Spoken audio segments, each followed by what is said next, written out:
that he could say to you in the course of your meetings with him today that would get you to lift tariffs on Canada? No. Why not? Just the way it is. What would it take to get the tariffs off of Canada? Well, we'll be talking about different things. Look, we want to protect our automobile business, and so does Mark. But we want to make the automobiles, and we want to, we have a tremendous abundance of energy, more than any country. We have, just in Alaska alone, Anwar has been reopened now. Anwar is probably the largest find anywhere in the world. They say it's larger than Saudi Arabia. I don't know, but it's a lot. But we have tremendous amounts of energy. Other countries don't. We're both lucky in that way. They have energy, we have energy. We have more than we can ever use and more than we could ever sell, actually, and you have the same thing. So we're two countries that are very lucky. If you look at China, they don't have that. It's a big disadvantage. Other countries, most countries don't have. Most countries don't have that. So Canada and us, we have a lot of advantages over other places. Mr.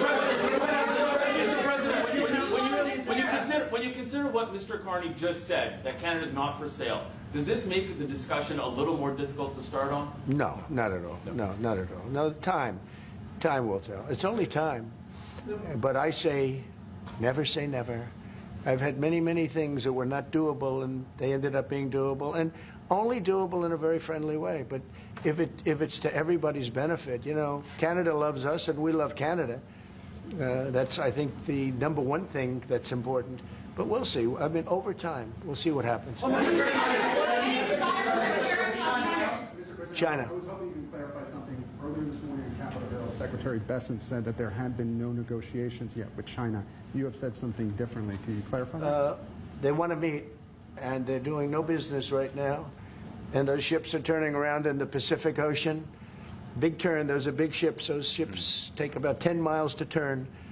And, we lost $1 trillion to China on trade because of an incompetent president that we had who preceded me, grossly incompetent. You're finding it out more and more now. And by not trading, we're losing nothing. So we're saving $1 trillion. It's a lot. But they want to negotiate, and they want to have a meeting, and we'll be meeting with them at the right time. But you haven't met with them yet. I have not met with them, no, of course. You would know if I met. I'd tell you. They want to meet, but, we are right now. Look, they're suffering greatly. Their economy is suffering greatly because they're not doing trade with the U.S. And they made most of their money off the U.S. Don't kid yourself. They don't make the money off other countries like this. And they were making. We had a trade imbalance. We had a deficit, or they had a surplus. Another way of saying it, of more than $1 trillion. Think of it, more than $1 trillion. And because of 145%, that's the only reason, but because of they have now 145% tariff, there's no trading. You can't trade with 145%. We are, therefore, making, in a certain way, I guess, $1.1 trillion. In other words, we're not losing $1.1 trillion. Our deficit is much better. When I started, I say we were losing billions of dollars a day on trade. That's rapidly turning around. We looked at numbers this morning.